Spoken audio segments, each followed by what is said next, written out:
Hey there, I'm Tom Cheswick, a professional portrait photographer in Phoenix, Arizona. And today we're going to learn how to get perfect white backgrounds in just 3 easy steps for your headshot. And the nice part is it doesn't matter what gear you're using. Although we're using studio strobes today, we could do this with speed lights or constant lights like LED lights. Step 1, meter your background. We have f8.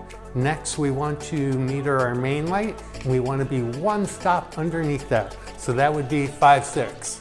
Perfect, you don't have to make any adjustments. Step 3 is to meter the light reflecting off the background onto your subject.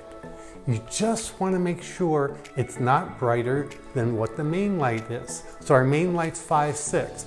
As long as the value is 5/6 or lower, we're safe. I'm at 2.8. So perfect. If it was over 5.6, we would have wraparound light and it would actually cause a flare or a haze. So that's why we want to make sure it's under. So those are the 3 easy steps. Meter the background, have your main light 1 stop under, and make sure the light reflecting onto your subject isn't greater than your main light. Perfect white backgrounds every time. Hope you enjoyed this quick tip. If you did, please press the like and consider subscribing to this channel for more tutorials.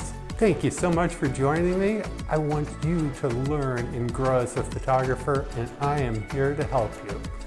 Be sure to comment if you have any questions or if you have any suggestions for upcoming videos. Take care and see you next time.